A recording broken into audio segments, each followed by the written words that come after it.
नमस्कार दोस्तों। कैसे हो सभी। आपका हमारे हिंदी यूट्यूब चैनल हिंदी ज्ञान पर स्वागत है दोस्तों। और आज कक्षा को शुरू करेंगे दोस्तों। आज हम आपको पढ़ाने जा रहे हैं, कुछ महत्वपूर्ण प्रश्न कराएंगे आज। और ये एक प्रश्नों की श्रृंखला चल रही है, जिसके अंदर कृष्ण काव्य के एक महाकवि सूरदास जी के बारे में बचे हुए कुछ प्रश्न और कुम्मन दास जी के बारे में प्रश्न करवाएंगे दोस्तों। यानी कि सूरदास और कुम्मन दास,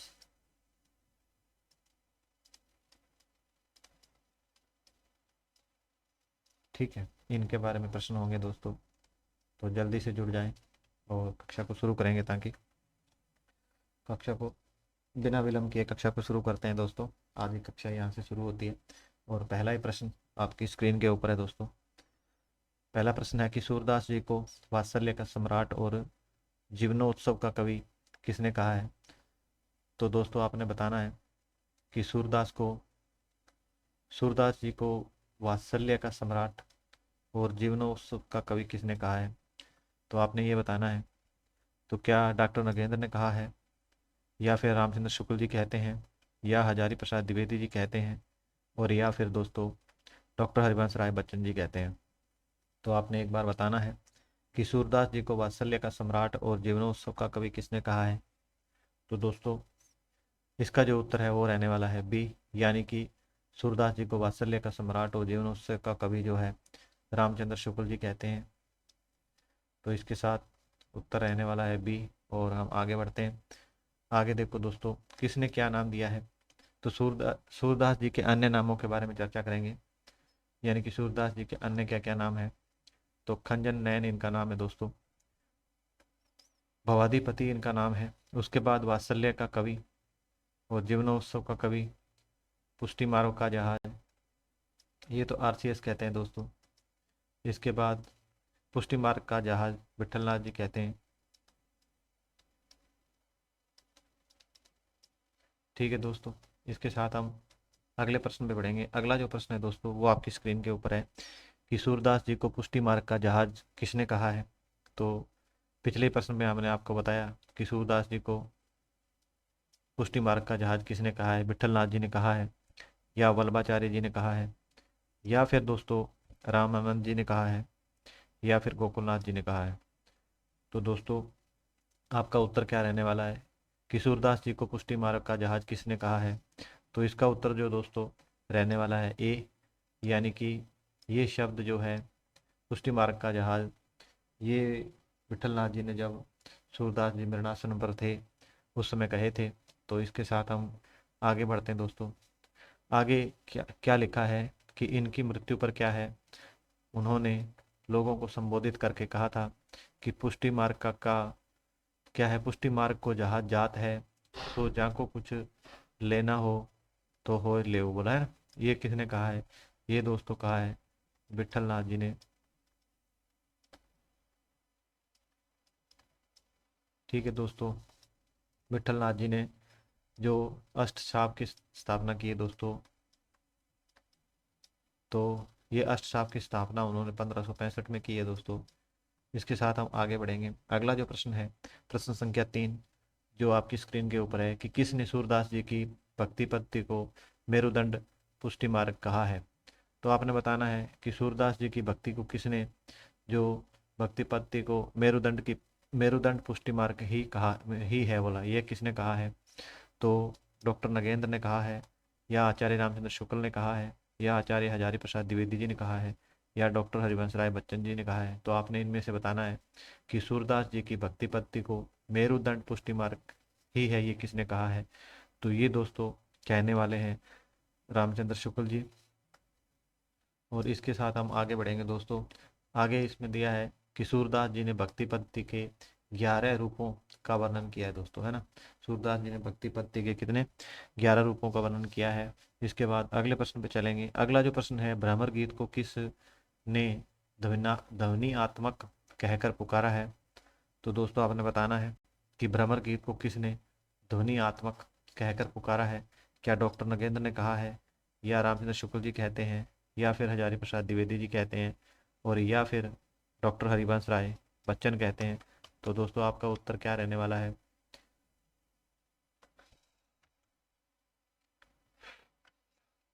तो इसका उत्तर जो रहने वाला है वो दोस्तों रहने वाला है बी, यानी कि जो भ्रमर गीत को जो रामचंद्र शुक्ल जी क्या है ध्वनियात्मक काव्य कहकर पुकारते हैं। इसके साथ जो अगला इसका उत्तर है उसको देखते हैं। भ्रमर गीत को क्या है उपालंब काव्य भी कहा कहते हैं, और उस पर आचार्य रामचंद्र शुक्ल जी ने इसको ध्वनि काव्य कहकर पुकारा है। ठीक है, ध्वनि काव्य किसने कहकर पुकारा है, तो ये रामचंद्र शुक्ल ने कहा है दोस्तों। आगे बढ़ते हैं। अगला जो प्रश्न है वो है कि प्रोफेसर मैनेजर पांडे ने भ्रमर गीत को कौन से 3 रूपों में बताया है। तो आपने बताना है कि प्रोफेसर मैनेजर पांडे है, उन्होंने उन्होंने कृष्ण जो भ्रमर गीत को के कौन से 3 रूप बताए हैं।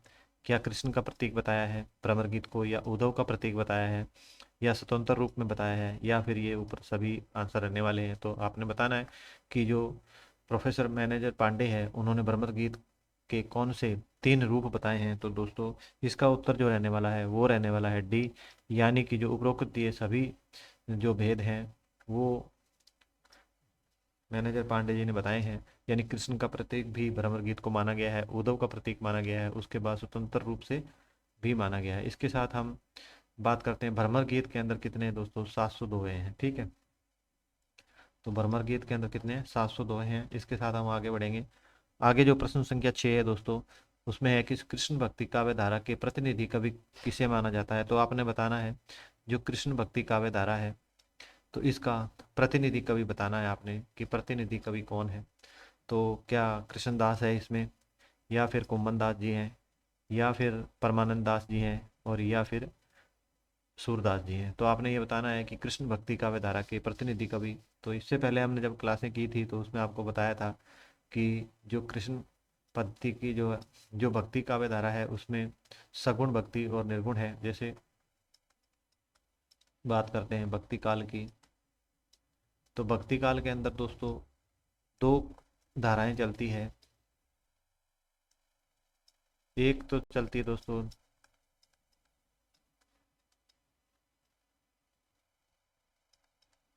निर्गुण काव्य धारा, और एक चलती है दोस्तों सगुण काव्य धारा।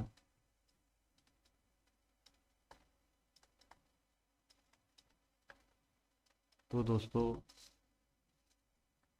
जो जो सगुण काव्य धारा है दोस्तों ये आगे 2 धाराओं में बढ़ती है। यानी कि इसकी एक धारा है जो कृष्ण काव्य धारा है दोस्तों, क्या है कृष्ण काव्य धारा, और दूसरी है दोस्तों वो है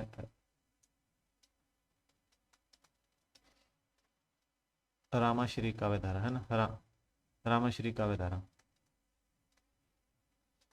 तो इसके जो प्रतिनिधि कवि है दोस्तों वो तो है तुलसीदास जी। ठीक, और जो कृष्ण काव्य धारा है इसके जो प्रतिनिधि कवि है दोस्तों वो सूरदास जी हैं। इसके साथ निर्गुण काव्य धारा की बात करें तो इसके अंदर संत काव्य और सूफी काव्य 2 है दोस्तों, संत काव्य और दूसरा है दोस्तों सूफी काव्य।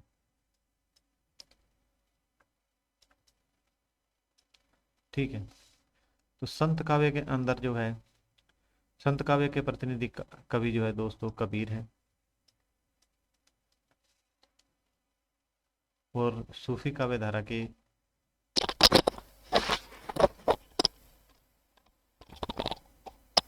सूफी काव्य धारा के और संत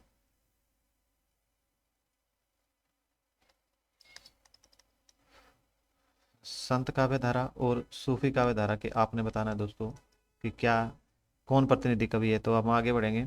इसका जो उत्तर है दोस्तों वो रहने वाला है डी, यानी कि कृष्ण भक्ति काव्य धारा के प्रतिनिधि कवि जो है वो सूरदास जी रहने वाले हैं। और इसके साथ हम आगे बढ़ेंगे इसके उत्तर पे दोस्तों, यानी कि सूरदास को क्या है भावचरित में वात्सल्य भाव क्या है कि इसका श्रेष्ठ कवि माना गया है।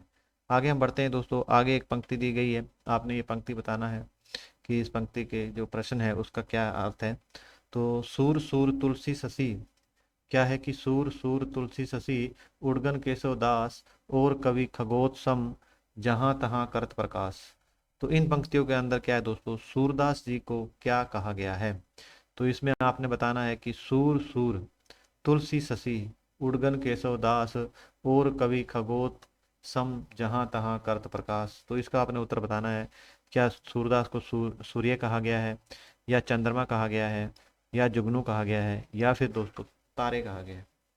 तो आपने ये बताना है कि इस दोहे के अंदर सूरदास जी को क्या कहा गया है। तो इसका जो उत्तर है दोस्तों वो रहने वाला है बी, यानी कि सूरदास जी को चंद्रमा के समान बताया गया है। यहाँ देखिए, सूर सूर सूर मैंने सूरदास, सूर मैंने चंद्रमा, तुलसी शशि।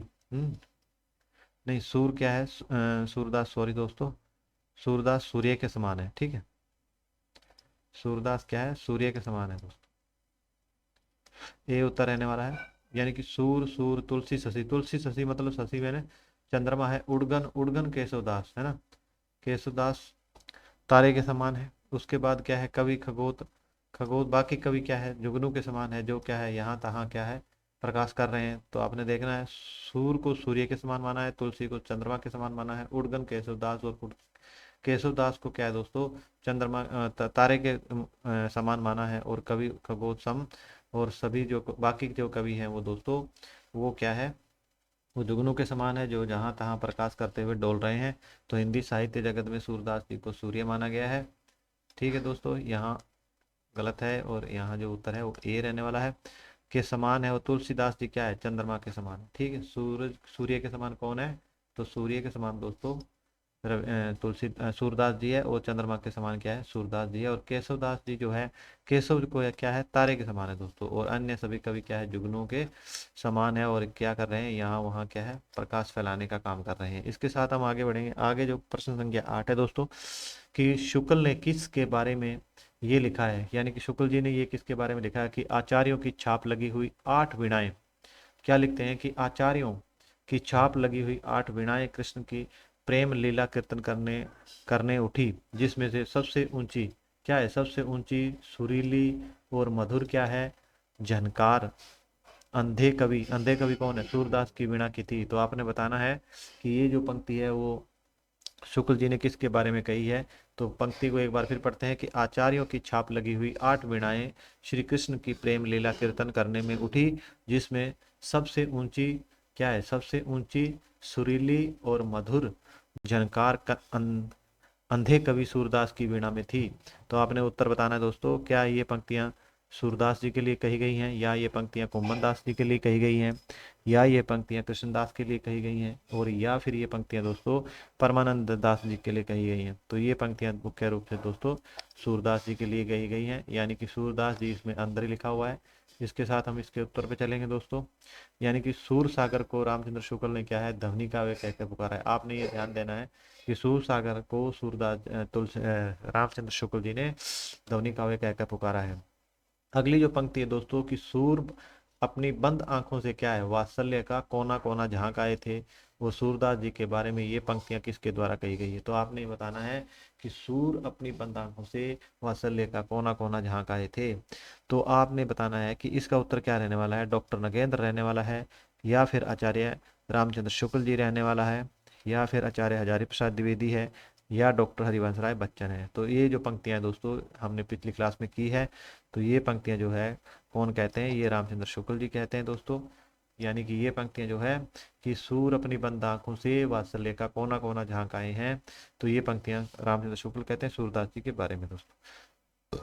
आगे लिखते हैं कि हजारी प्रसाद द्विवेदी जी ने एक कथन दिया है सूरदास जी के बारे में, वो पढ़ लेते हैं, कि सूरदास जब अपने विषय का वर्णन शुरू करते हैं तो मानो अलंकार शास्त्र, विषय ये गलत है, ऐसे लिखना है, विषय है ना, अलंकार शास्त्र हाथ जोड़कर पीछे दौड़ा करता है, और उपमाओं की बाढ़ आ जाती है, रूपकों की वर्षा होने लगती है, संगीत के प्रवाह में कवि समय बह जाता है।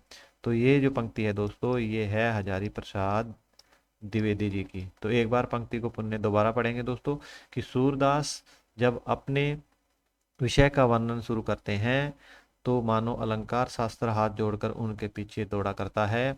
उसके बाद लिखते हैं कि उपमाओं की बाढ़ आ जाती है और रूपकों की वर्षा होने लगती है, संगीत के प्रवाह में कवि समय बह जाता है।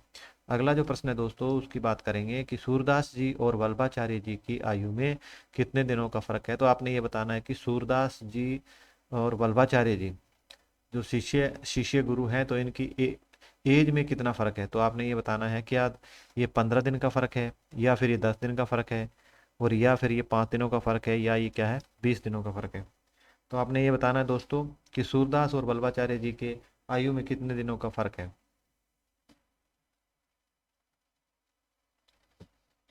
तो इसी के साथ हम उत्तर की चर्चा करेंगे दोस्तों कि जो सूरदास और वल्लभाचार्य जी की जो एज में जो है वो दोस्तों 10 दिनों का फर्क है। ठीक है, 10 दिनों का फर्क है और इसका उत्तर बी है। हम आगे बढ़ेंगे। अगला जो इसका जो उत्तर है वो दोस्तों जो सूरदास जी वल्लभाचार्य जी से क्या है 10 दिन छोटे हैं, यानी कि जो वल्लभाचार्य जी हैं वो 10 दिन बड़े हैं, सूरदास 10 दिन छोटे हैं। ठीक है, ये ध्यान देना है आपने। अगला जो प्रश्न है प्रश्न संख्या 11 है दोस्तों कि कुम्मन दास जी का जन्म कब और कहाँ हुआ है। तो आपने ये बताना है कि जो कुम्मन दास जी हैं यानी कि जो वल्लभाचार्य जी के शिष्य हैं ये, और इनके जो ये अष्ट सखा के अंदर आते हैं दोस्तों, सबसे बड़े हैं। और आपने ये बताना है कि कुम्मन दास जी का जन्म कब और कहाँ हुआ है। क्या 1465 में जमुनावती मथुरा में हुआ है, और या फिर 1468 में जमुनावती मथुरा में हुआ है, और या आपने बताना है कि 1465 गऊ घाट मथुरा में हुआ है, या 1468 में गऊ घाट मथुरा में हुआ। तो ये तो हम जानते हैं दोस्तों, ये तो है सूरदास जी का जन्म स्थान है ना, यानी कि तारीख नहीं है, पर ये गऊ घाट जो है गऊ घाट मथुरा जो सीही को बोला जाता है, सीही को नहीं रोनकता को बोला जाता है जो कि मथुरा के नज़दीक पड़ता है। तो इसका ये उत्तर नहीं हो सकता है, यानी कि 65 नहीं है 1400, यानी कि 1468 है दोस्तों। जमुनावती जो मथुरा के पास है वहाँ इनका जन्म माना जाता है। तो कुम्मन दास जी जो है सभी आचार्यों में सबसे बड़े थे। तो अभी देख लो, हम देखते हैं कि कुम्मन दास जी का जन्म जो है दोस्तों 1468 में ग्राम जमुनावती जो गोवर्धन क्षेत्र में आता है और मथुरा के नज़दीक है जन्म हुआ है दोस्तों। कुम्मन दास जी के गुरु का नाम बताना है, बिल्कुल आसान प्रश्न है। क्या विठलनाथ है, क्या वल्लभाचार्य जी हैं, या फिर रामानंद जी है, या गोकुल नाथ जी हैं। तो आपने बताना है कुम्मन दास जी के गुरु का नाम क्या है। तो ये किसके शिष्य हुए हैं, ये आचार्य वल्लभाचार्य जी के शिष्य हुए हैं दोस्तों। तो उत्तर बी रहने वाला है। ये अष्ट साप सखा के अंदर शामिल थे दोस्तों, 8 कवियों के अंदर इनको शामिल किया गया था। और ये जो है 4 कवि दोस्तों कुम्मन दास जी, सूरदास जी, परमानंद दास जी और कृष्णदास जी, 4 शिष्य जो है वो वल्लभाचार्य जी के से लिए गए हैं। और दोस्तों जो 4 हैं वो विठलनाथ के लिए गए हैं, यानी कि विठलनाथ जी ने अष्टछाप की जो है स्थापना 1565 में की है दोस्तों। और इसके अंदर क्या है कि इनके जो विठलनाथ जी के शिष्य हैं वो चीत स्वामी हैं, गोविंद स्वामी हैं, और उसके साथ चीत स्वामी, गोविंद स्वामी और नंददास जी हैं, और दोस्तों एक गोविंद स्वामी है। ठीक है, इसके साथ हम आगे बढ़ेंगे। अगला जो प्रश्न है और इसका उत्तर जो उसको कुम्मन दास क्या है कि 1492 में वल्लभाचार्य से क्या दीक्षा ग्रहण की थी। ठीक है, इसके साथ हम आगे पढ़ेंगे। अगला जो प्रश्न है वो है कि अष्टसाप के कवियों में सबसे वरिष्ठ कवि कौन से माने जाते हैं। तो दोस्तों आपने बताना है कि अष्टसाप में सबसे वरिष्ठ कवि कौन से माने जाते हैं। तो इसमें हम ज़्यादा टाइम नहीं लगाएंगे, सबसे बड़े कवि कौन है। तो क्या आपने बताना है कि सूरदास जी हैं, या फिर सबसे बड़े कुम्मन दास जी हैं, या फिर परमानंद दास है, या कृष्णदास है। तो इसका हमने जो उत्तर जो अभी आपको बताया था कि जो कुम्मन दास जी हैं वो सबसे बड़े हैं दोस्तों, है ना। तो इसका उत्तर रहने वाला है बी, यानी कि कुम्मन दास है वो जो अष्टसाप शाखा में सबसे बड़े हैं दोस्तों। इसके साथ हम बात करते हैं ये वल्लभाचार्य जी के अष्टसाप शिष्यों में सर्वप्रथम सर्वप्रथम शिष्य बने हैं मतलब, है ना। तो वल्लभाचार्य जी के जो अष्टसापी कवि थे तो उसमें सबसे प्रथम शिष्य बने हैं। इसके साथ अगला प्रश्न 14 संख्या है कि कौन से कवि अष्टसाप में सूरदास जी के बाद दूसरे स्थान पर आते हैं। तो आपने ये बताना है कि कौन से ऐसे कवि हैं जो अष्टचाप में दूसरे स्थान पर आते हैं। सबसे पहले तो प्रवर्तक जो सूरदास जी को माना गया है, तो उसके बाद आपने बताना दूसरे स्थान पर कौन आते हैं। क्या कृष्णदास को माना गया है, या परमानंद दास जी को माना गया है, या फिर कुम्मन दास जी को माना गया है, या छीत स्वामी को माना गया है।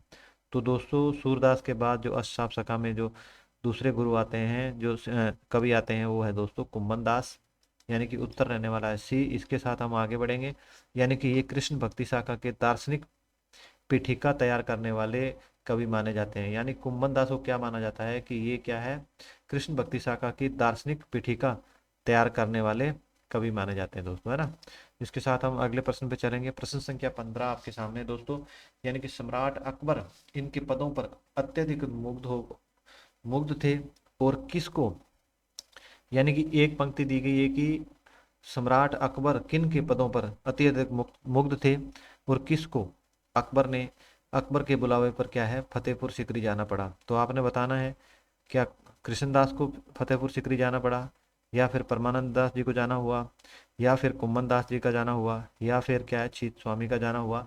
तो आपने प्रश्न को एक बार ध्यान से पढ़ना है कि किसको अकबर के बुलावे पर फतेहपुर क्या है फतेहपुर सीकरी जाना पड़ा दोस्तों। तो आपने बताना है कि किसको जाना हुआ है। तो हम देखते हैं कि ये जो इसका उत्तर रहने वाला है दोस्तों सी, यानी कि जो कुम्मन दास जी है ये बहुत अच्छा गाते थे और इनके जो गायन था गायन के ऊपर क्या है अकबर बहुत मुग्ध थे और उन्होंने इनको एक बार अपने दरबार फतेहपुर सीकरी में बुलाया था दोस्तों। तो जब ये फतेहपुर सीकरी गए तो इन्होंने एक दोहा गाकर सुनाया वहाँ पे। एक मतलब बहुत ही परेशान हो गए थे गए तो, यानी कि भगवान की जो भक्ति है वहाँ से विडंबना टूट गई इनकी, और उसके बाद क्या है कि शाही दरबार में जाना अच्छा नहीं था इनके लिए। तो इन्होंने क्या लिखा कि भक्तन को कहाँ सीकरी सो काम। तो क्या कहते हैं कि भक्तन को कहाँ सीकरी सो काम। आगे लिखते हैं कि आवत जावत पन्हैया टूटी बिसर गयो हरि नाम। उसके बाद देखो जाको देखे दुख लागे ताको करण परी प्रणाम। और कुम्मन दास गिरधर, क्या है कि गिरधर है ना, कि कुम्मन दास गिरधर बिन यह सब झूठो धाम। तो क्या है बहुत दुखी होकर कहते हैं कि भक्तन को कहाँ सीकरी सुकाम। ये कहते हैं कि भक्त जो जन है भक्त जनों का क्या है कि सीकरी में जो शाही दरबार है वहां पर क्या काम है। बोला आवत जावत पनैया टूटी, यानी कि आते जाते क्या है चप्पल या खड़ाऊ जिसको बोलते हैं दोस्तों, कि वो टूट गए हैं। बिसर गए हो हरि नाम, जो हरि नाम पहले हम जपते थे उसका भी जो समय है हमारा टूट गया है और बिसर गया है।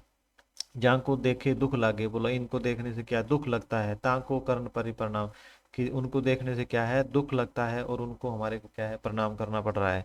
कि कुम्मन दास गिरधन के गिरधर बिन यह सब झूठो धाम, कि कुम्मन दास जी कहते हैं कि भगवान श्री कृष्ण के बिना क्या है यह सब झूठा है ये संसार, यानी कि झूठा है ये धाम। और आज के जो प्रश्न है दोस्तों यहीं पे समाप्त होते हैं। आज की कक्षा को यहीं पे समाप्त किया गया है। आज हमने सिर्फ 15 ही प्रश्न लेकर आए दोस्तों आपके लिए।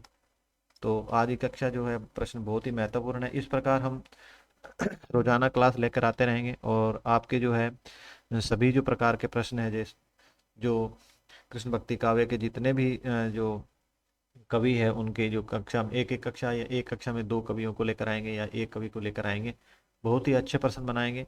यानी कि एक जो क्लास आप देखोगे तो एक कवि के बारे में कंप्लीट हो जाएगा, आपका कोई भी डाउट नहीं रहेगा। तो ये कक्षा आपको अगर अच्छी लगी है तो आपने इसको लाइक कर देना है दोस्तों, चैनल को सब्सक्राइब करना है और दोस्तों इसके साथ आपने दूसरों को शेयर करना है। और ताकि आज की कक्षा को हम दोस्तों यहीं समाप्त करेंगे। और क्लास में जुड़ने के लिए दोस्तों सभी का धन्यवाद। और जो भी कक्षा को बाद में देखेगा कृपया क्लास को लाइक करें। थैंक यू दोस्तों।